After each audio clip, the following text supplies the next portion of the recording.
Esther chapter 4. So, in this chapter, I'm just going to do a little kind of summary of where we are right now and kind of a little overview of this chapter, and then we'll move into the actual bulk of it. But this chapter of Esther opens up on Mordecai learning of Haman's plans to annihilate the Jews. We just talked about that in chapter 3.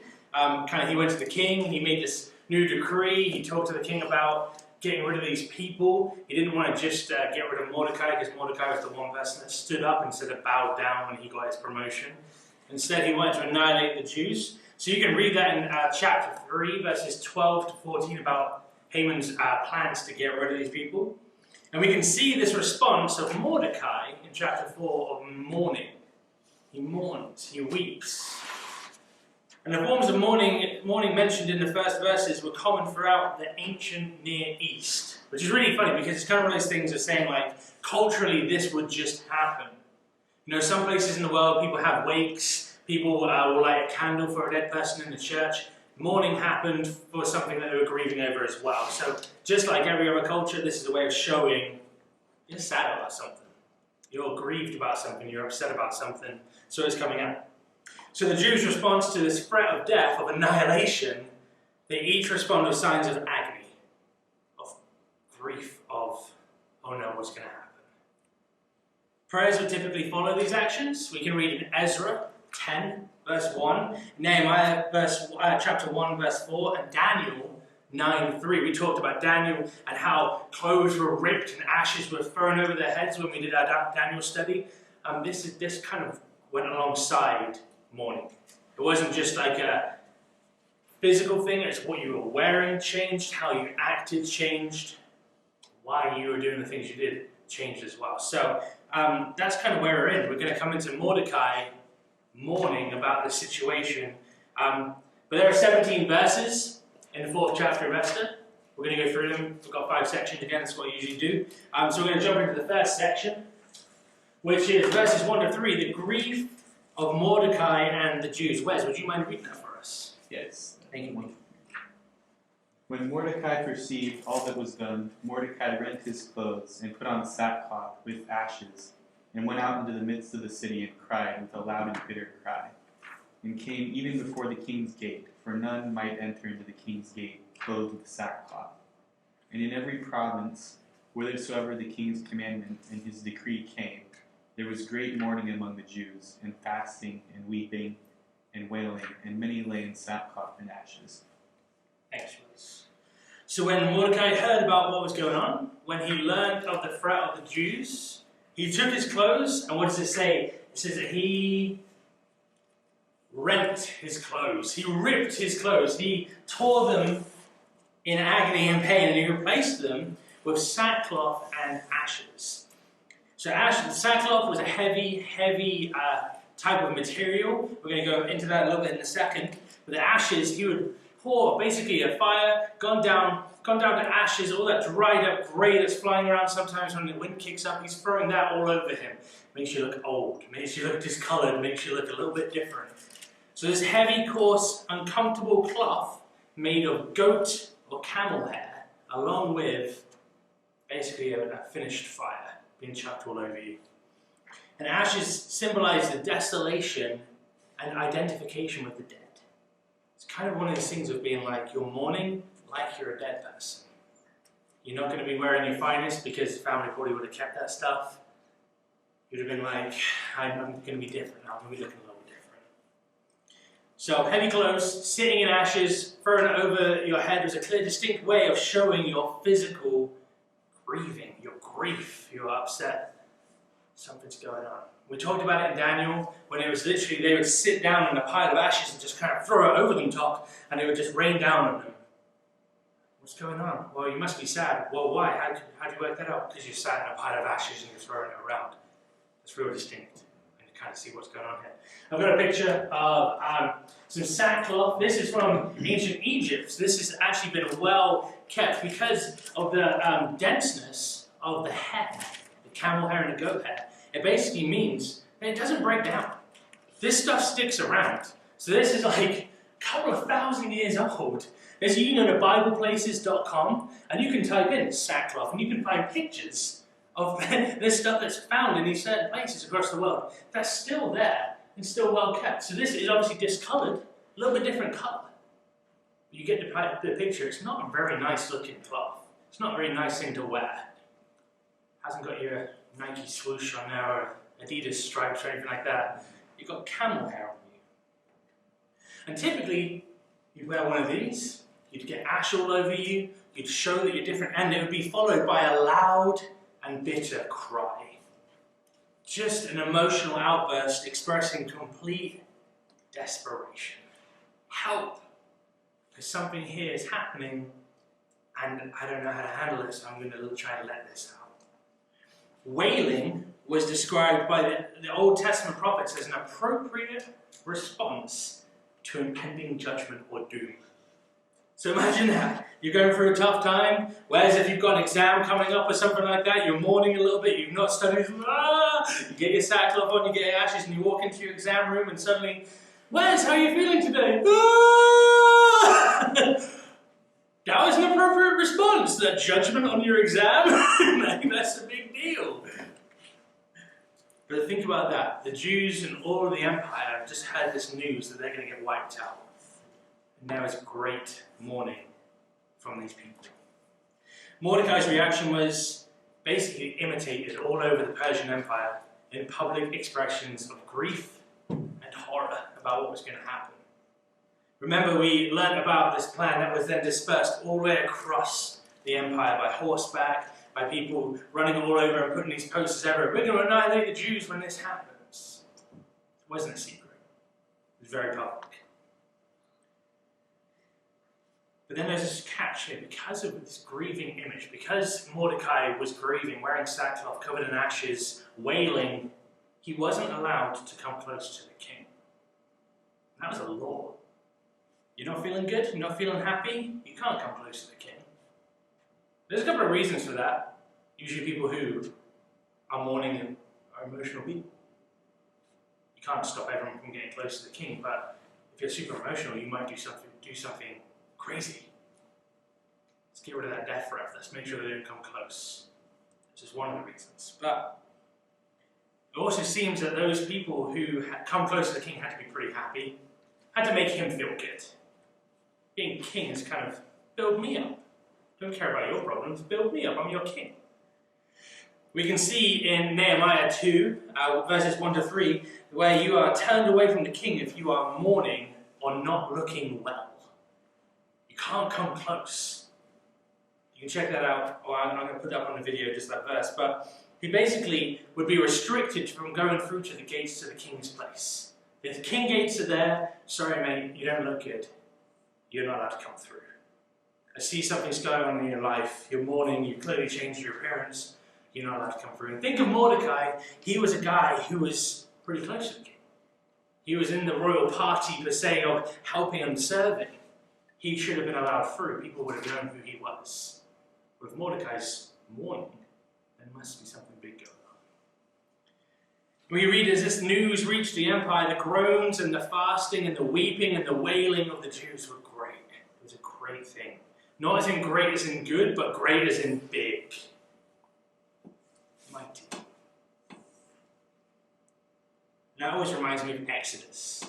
When we read about, in Exodus 2, 23 to 25, and it came to pass in process of time that the king of Egypt died, and the children of Israel sighed by reason of the bondage, and they cried, and their cry came up unto God by reason of their bondage, and God heard their groaning.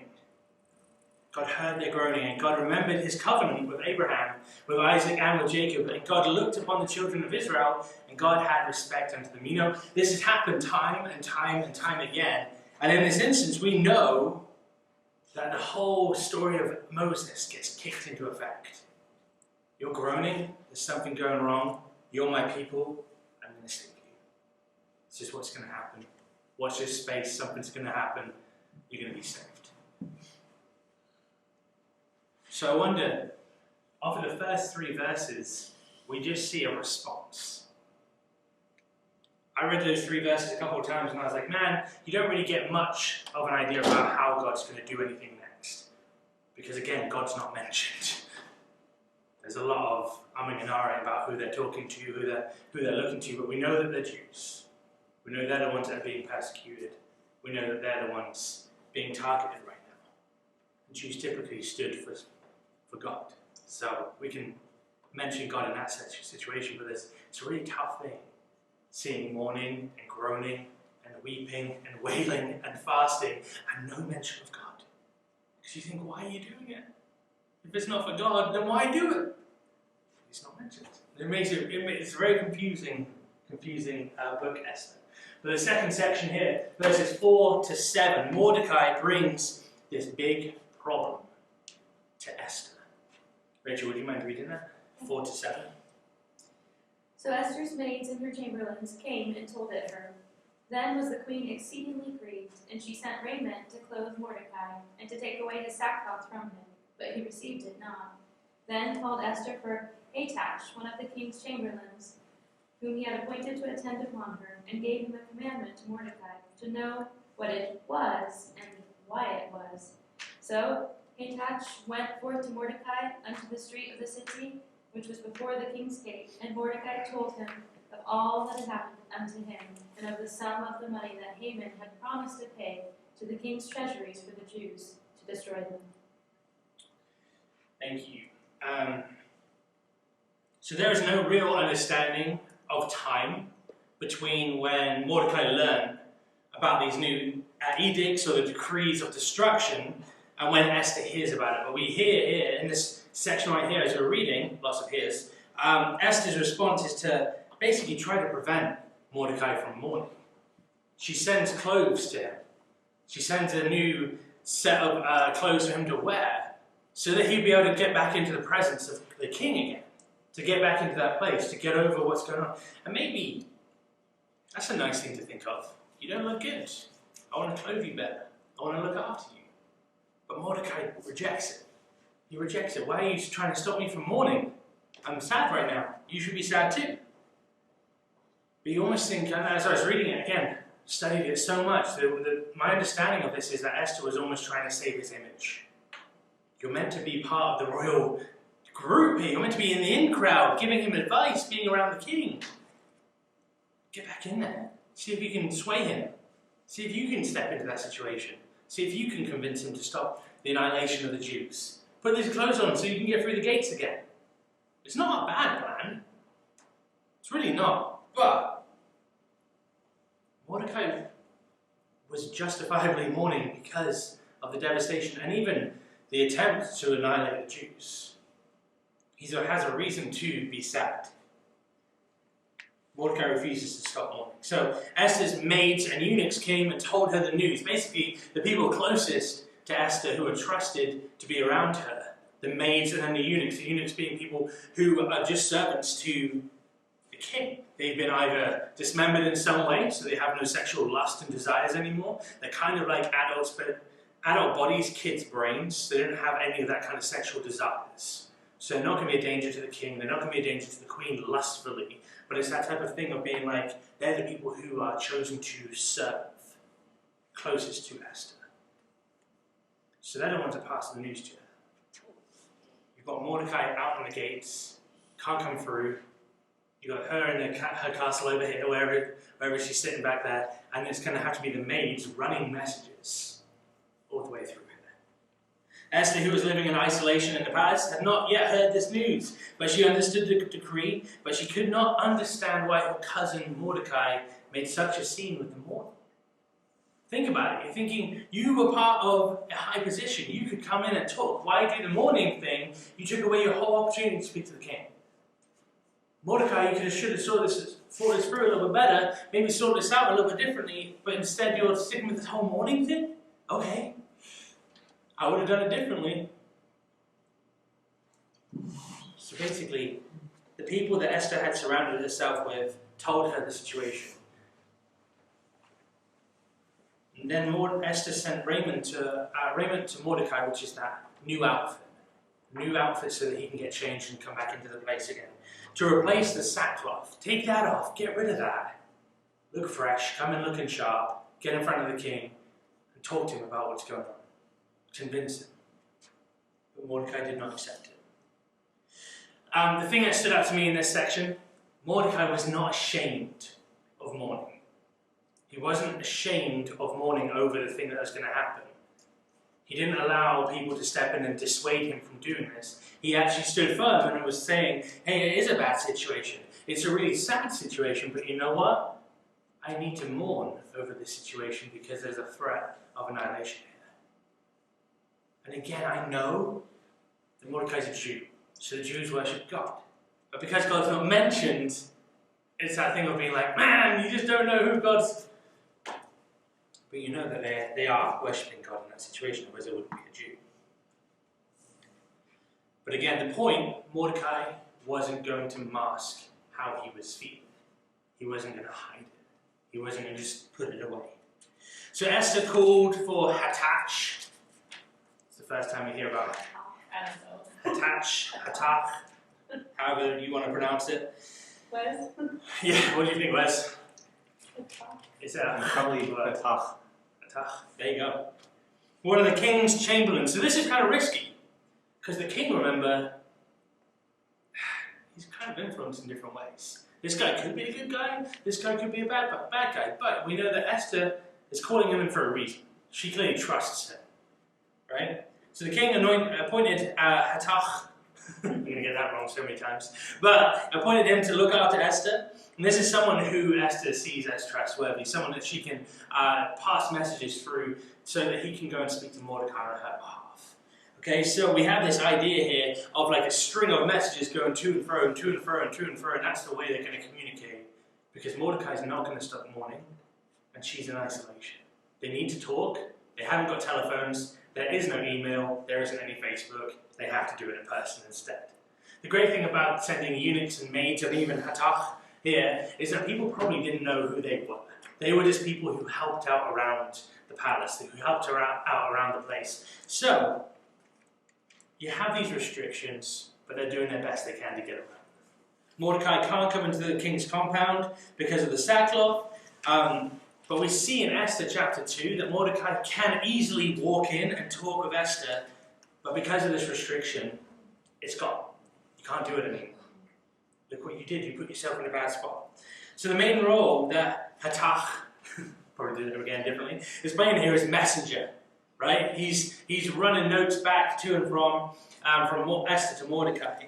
Hatach went out to the public square to find Mordecai, and they talk about his whole decree and the implications and the sheer amount of money that is promised to take part in it. 10,000 talents of silver. That emphasizes basically it's not just about hatred anymore, it's about greed. But even not about greed, it's about need. Think about the Persian Empire. They were pretty rich because of how vast they were. Not everyone in that empire was rich. You had the lower class, you had the middle class, you had the higher class, clearly. So what was going on here was a preying on the needy to get them to get involved as well. 10,000 talents of silver, that's a lot of money back in those days. If you think about someone who's desperation allowed to run their life, someone's going to jump into that and try and take that opportunity. You know, people would get in trouble back in those days for stealing bread.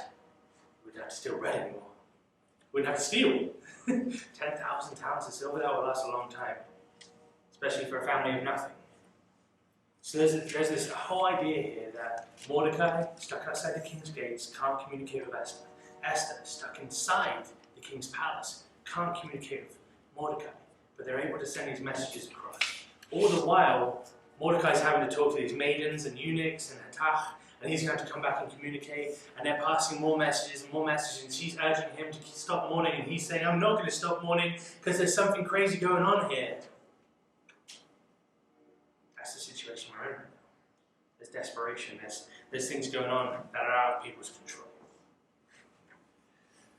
Section 3, verses 8 to 12, Mordecai's request.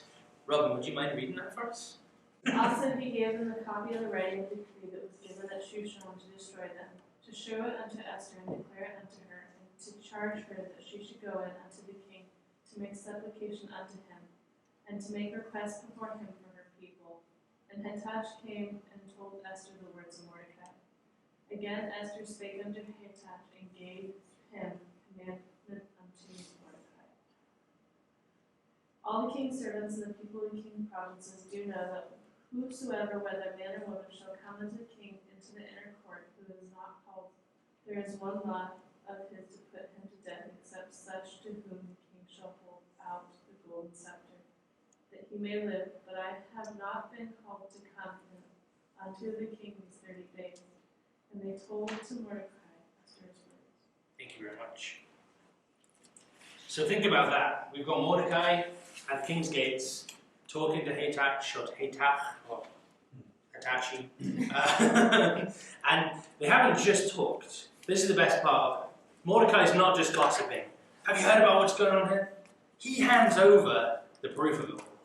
Like, just in case Esther needs to see this, just in case she needs to see the physical proof of this decree, this is posted everywhere.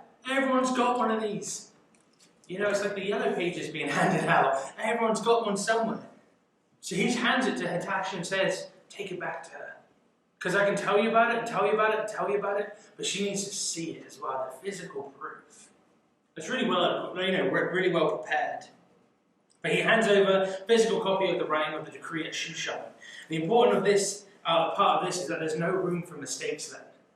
He's not trying to pull wool over eyes. He's not trying to tell any extra lies or gossip or anything like that, or take things out of context. He's saying, here it is. You can read it for yourself. Mordecai is telling Hitachi the decree, make sure there's no mistakes, no inconsistencies. He hands over the actual decree, and he basically just says, go, give this to Esther. She needs to see it. Mordecai was requesting that Esther went to the king and intercedes for the Jewish people. Remember what we said about interceding? Interceding is when someone's got an issue and you basically lift that issue up or lift that person up and carry them to get it solved. People, the 4 people carrying the guy in the stretcher, putting him through the roof, we read about in Mark, to get to Jesus. They were interceding for their friend in that way.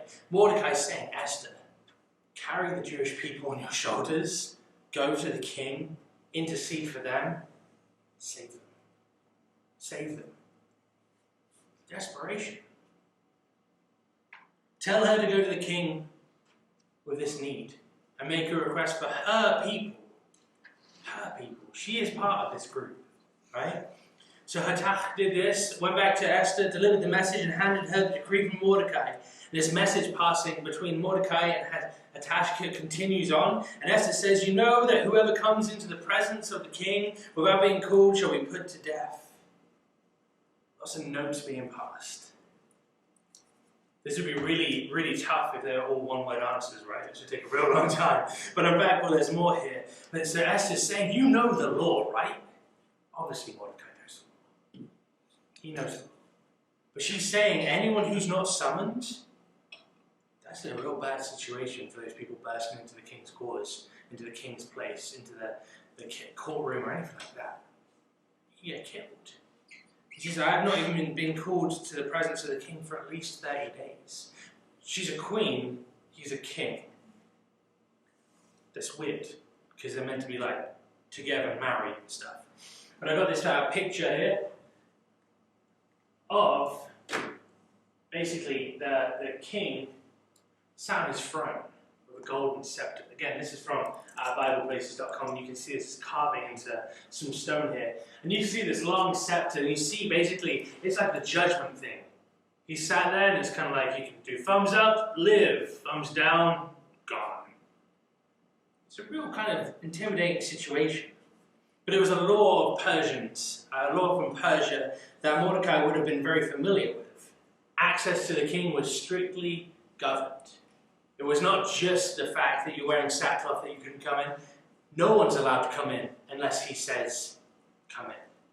So this custom was put into place to prevent assassination attempts, to help manage the king's time, and to set him apart from regular people. If you have people constantly coming in and saying, hey king, hey king, hey king, that's not very productive. But also, if you have access to absolutely everyone, we're trying to divide the class here, people. I'm higher class, you're low class. We need to have a little divide. We read that Esther had not been called in front of the king in 30 days. This tells us that the king's interest in Esther had kind of fizzled out. 30 days? We already know that it's been quite a few years past that we read in chapter 3 since Esther's been put in play here as queen. Maybe he's just getting bored and looking for a new one. We knew that he was pretty fast to get rid of Vashti, right?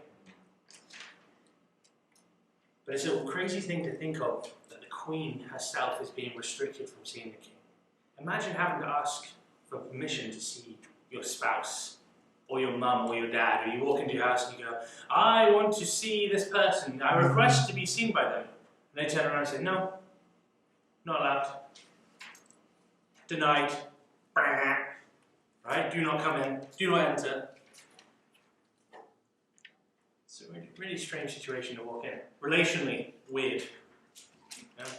And there is this justified fear of how Esther is thinking. If I walk into the king's presence without being summoned, then even I, who am made queen, could be killed. But the king allows it. He might be having a bad day. I don't know what he's like now. It's been 30 days. A lot of things happen. Emotions change every single day. Relationships change every single day. If I walk in and he's having a bad day and I get killed over just walking into a room, that's a pretty bad thing to think about. But the message gets passed on. And that leads to our next section, which is verses 13 to 14, Mordecai's second request. Scott, do you mind reading that one? Okay. Then Mordecai commanded to answer Esther, Think not with thyself that thou shalt escape from the king's house more than all the Jews. For if thou altogether holdest thy peace at this time, then shall there enlargement and deliverance arise to the Jews from another place. But thou and thy father's house shall be destroyed. And who knoweth whether thou art come to the kingdom for such a time as this? There it is right there. Don't just think about yourself in this situation. There's a lot more people right on this. Esther, don't just think about yourself right now. Think about the Jews, think about the nation, think about God's people and what's going on here. Think about your family. Think about you. You're part of this play here. Remember who you are. Mordecai would have known, right? Because Mordecai is part of the family. He knows the family tree. But there's pretty tough words. Remember who you are.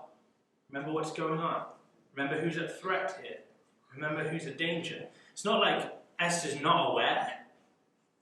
But there's this kind of strong appeal here of actually saying, remember, remember, remember. Because there's a lot on your shoulders right now.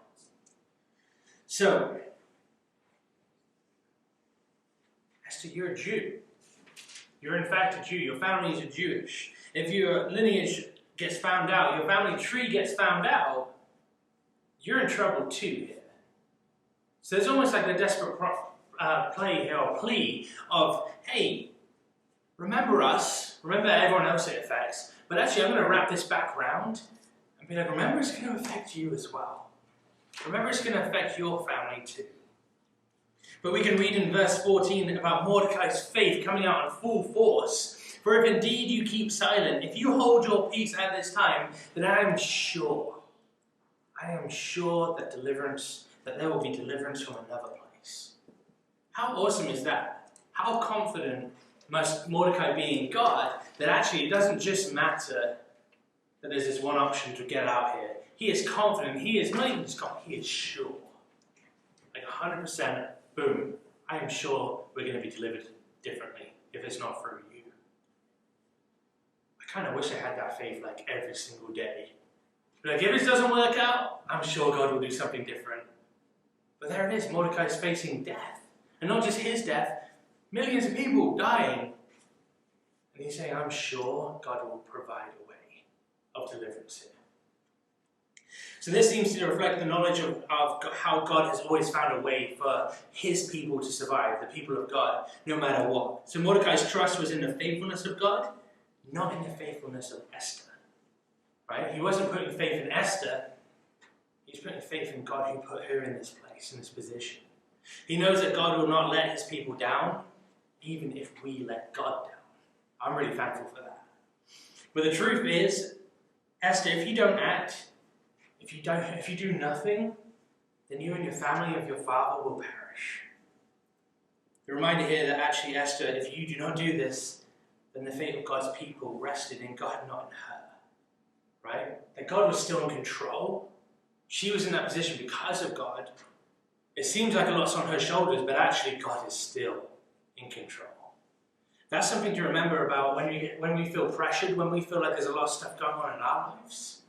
It might feel really weighted on our shoulders. We may feel really like weighed down and we can't stand up. I mean, there's just so much. God's still in control. Even in this huge situation, in the craziness and the severity of it all, God still is in control. And however you came into this position, God's still in control. Whatever position you're in your life, God's still in control. And that's the thing I said to Esther here right now. For such a time as this, you're in this position. For right now, you are queen. And something's lined up to allow you to be in this position. And God put you in this position, and this is where we are right now. So maybe this is why. Maybe. Because Mordecai doesn't 100% know. Mordecai's not God. But he's trusting God. He's trusting to be delivered, whatever way it looks like. And maybe this is the whole reason why God allowed you to become queen. Maybe it is. Mordecai is asking the question of, why have you become queen if it's not for this purpose, for this time? Right? God had promoted this orphan in an exile to queen for a reason.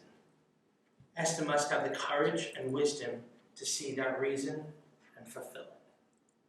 Right? That's the whole thing. God's basically put her here for a reason.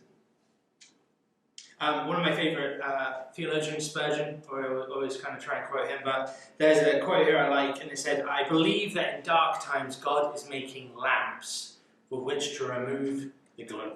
There's a lot of dark times, but in this exact situation, the lamp that is being made is Esther. He's using her to light up the darkness. He's using her to bring a little bit of hope, right? Esther has been given this position by God, and she has to make the decision to stand up for him in this position and not let it slip. Not allow that pressure and that stress and that weight to stop her from standing up for God. Because actually it would be really easy if she just turned around and said, actually, I'm just going to go back to my room. There's too much going on here. I haven't even seen the king in 30 days. I'm not the person to save you, I'm sorry. But we can read a little bit later on that that's not the approach that's taken. And for us, God promotes us or puts us in places for reasons, right? And we need the courage and the wisdom and the faith to see it as a gift from God, as an opportunity from God, and to walk into that. Right? We are all different situations, school, work, not married, single, kids, no kids, whatever the situation is, God's put us in those positions to do certain things. Why? Ask that question. Ask God that question. Why am I in this? Why am I in this school? Why am I in this place? Why do I get to see this person quite regularly during the week? Why? And what do you want me to see in this time? What is this time being used for right now? Is it the right time to talk about you? A couple of questions for you there. Final section here, verses 15 to 17, Esther's big decision. So then Esther bade them return Mordecai this answer. Go, gather together all the Jews that are present in Shushan, and fast ye for me, and neither eat nor drink for 3 days, night or day. I also and my maidens will fast likewise, and so will I go unto the king, which is not according to the law. And if I perish, I perish. So Mordecai went his way and did according to all that Esther had commanded him. This is a key moment right here, because again, what I said was, she could have just said, sorry, Esther's busy right now. I couldn't pass that message on. We're not looking face to face. There's a lot of messengers going to and fro here. She didn't even open the door. I don't know where she went. I'm sorry. There's lots of ways out that she could have done. She could have even done the queen thing and been like, as queen, I order you to stop. Stop talking to me about this. Stop putting me in a bad situation. But no, she doesn't do that. Go gather all the Jews in Shushan and fast for me. And fast for me. Do not eat for 3 days, night or day. So a call to assemble, to come together and fast. God's not mentioned here. But again, fasting was for a reason. You don't fast just for no reason. People nowadays fast so that they lose weight. They do that intermittent fasting thing. I tried to do it. Don't have the temperance. Can't stick with it. It's fine. But fasting for God is a completely different thing.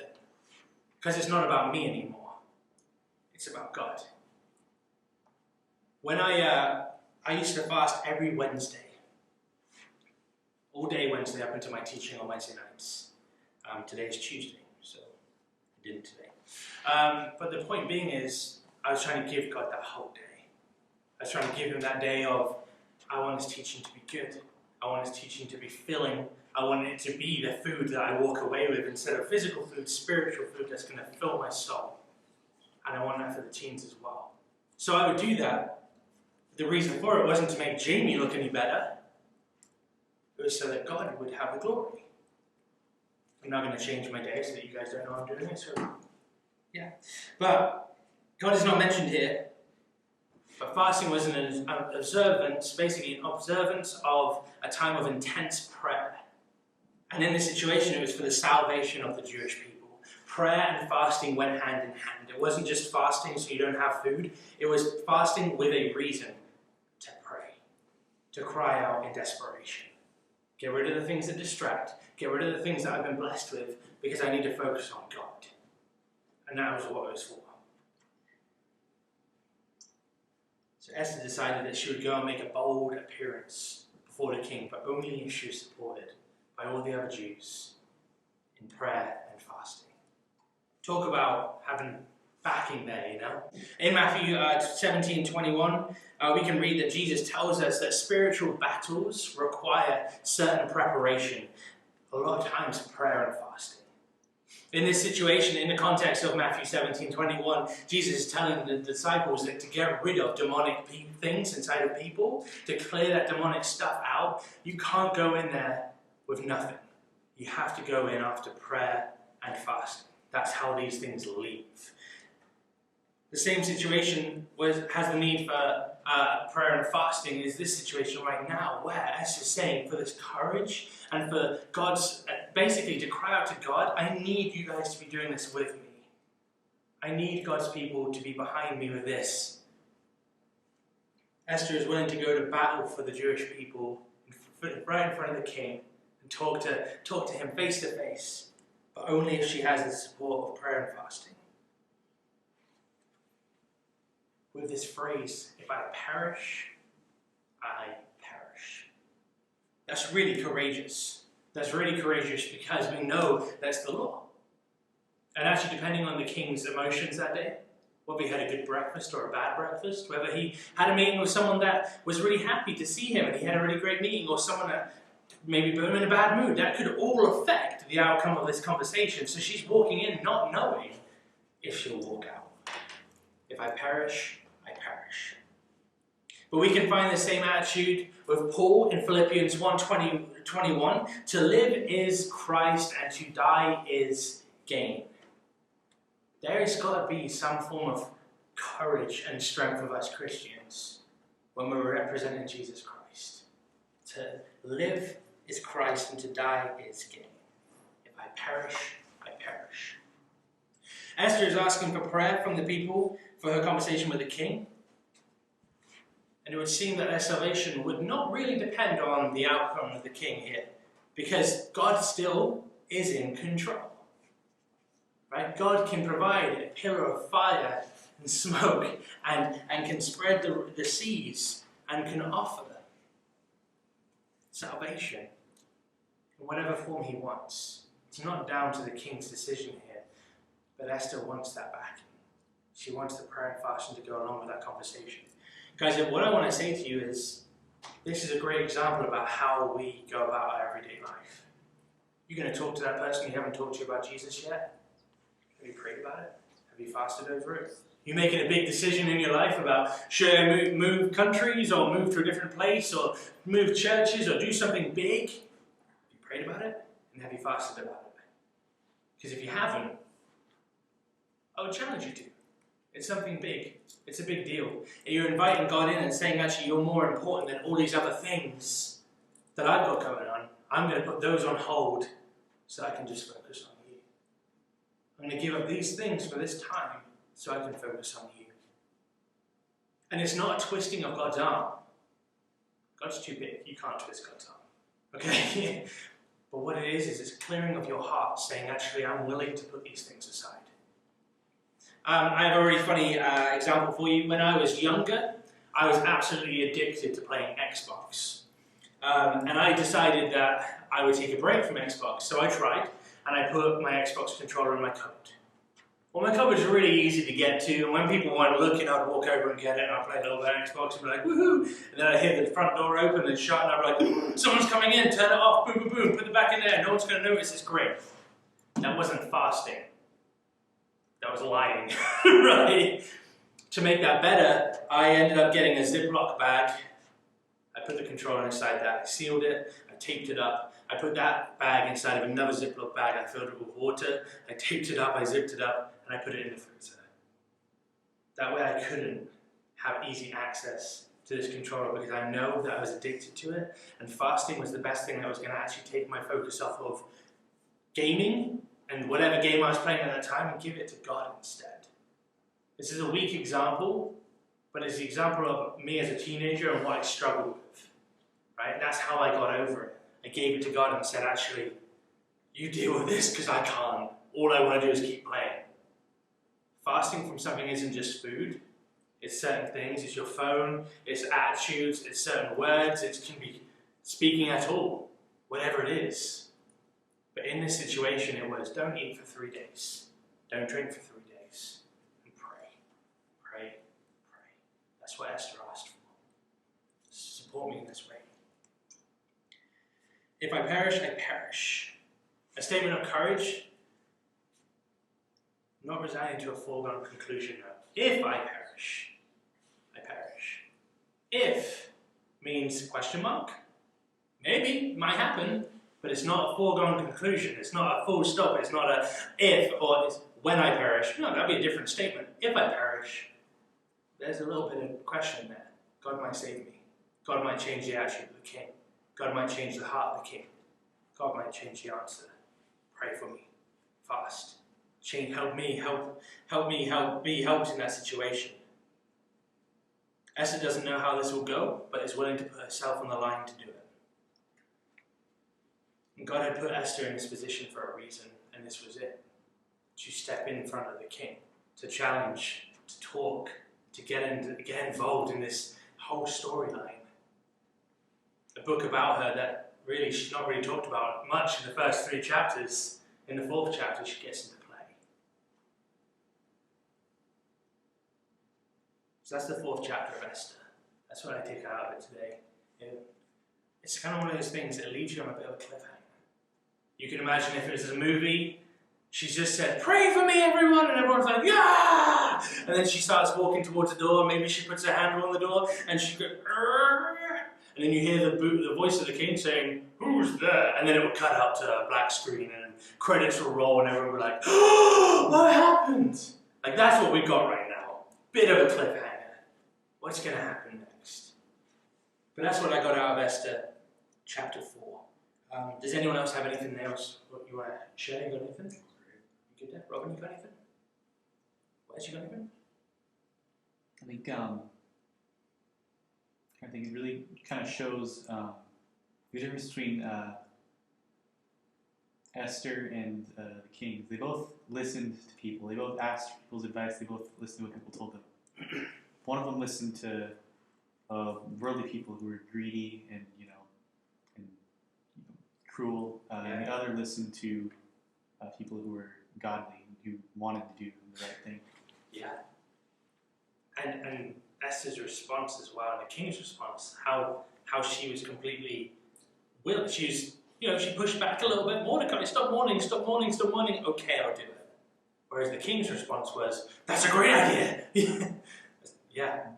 Farouk, anything you want to add? No? Rach, anything you want to add? No? Okay. Okay, so I've got 3 points here, but that's a really important thing. I mentioned it last week, who you're surrounding yourself with. It's a really good question to ask. Are your friends people who just want to kind of take control of your lives? Or are they willing to wait for you to push back a little bit and kind of change your mind slowly but surely? Or are you able to kind of change the situation as well? Who you surround yourself with is a big deal. Okay, I've got 3 sections here, 3 final points. Do you believe that God will save his people? Do you believe that? Mordecai was sure in his faith that God would come through in whatever way. I am sure of deliverance. I'm sure it's going to happen. If it's not this way, it will be a different way. But I'm sure of it. How sure are you guys? How's your faith? Do you go into situations thinking, oh man, I'm a little bit out of my depth? Or do you walk in and saying, I know that God's with me. I am sure that there is a way of deliverance in this situation. Just something to think about. Second point here. Mordecai didn't stop mourning for his people, for the situation, for himself, or whatever it was. He didn't stop because it looked bad. He didn't stop when people said, stop. It's really funny. One of the things that we get taught as guys is crying is a weak thing. Quit crying. Stop being such a sissy. Well, Mordecai didn't stop mourning and weeping and wailing over this because he knew that this was a big deal. We can read in the Bible, Jesus wept, but actually Mordecai wailed, right? There's levels here. You're allowed to do these things. You're allowed to show your emotions. It's not an embarrassment to do that. Don't be ashamed to show your sorrow or your sadness. It's to who are you showing that to? Am I doing it so I get a pat on my head and, oh, I'm so sorry that you're going through this. I'm so sorry, it's a tough time. Let me give you a hug. And you're like, oh, I got a good hug today at church. I felt really good. Or actually, are you showing your sadness and your sorrow to God? Because that's who Mordecai was mourning and trying to talk to in that time. It wasn't about how he looked at everyone else. That's why he kept doing it. That's why he kept with the ashes and the sackcloth and the wailing. Right? He didn't care about what people thought of him, clearly. He cared about why he was mourning and who he was trying to get into play. He's talking to God saying, help, help. I don't know what to do. God comforts those who call on him. So call on him. If you're going through a tough time and you feel out of your depth and if you feel like you can't handle it on your own, cry out to God. That's what Mordecai's doing. Yeah, he did the image thing. Sackcloth, ashes, wailing, but he's crying out to God. Okay. Third point. What position has God put you into to affect? School, friends, family? Where has God put you? Because God's put you somewhere. And you may think, oh, I'm just in the school, or I'm homeschooled, I don't get to talk to that many people. Or maybe I work in a shop and I just get to see the old ladies come around for bread and milk every other day. Whatever it is, God's put you in a position to reach people, to talk to people, and to minister to people. Who is it? Who's in your life that you can talk to? What are you looking for God here? How can you reach people for God? That's what I've got for you today. We're going to pray in a second. But just think about that. Think about, do you believe, do you walk into a situation sure of what God can do? Sure that God will save? Sure that God is who he says he is and does what he promises to do? Are you sure of that? If you're not, then check your heart.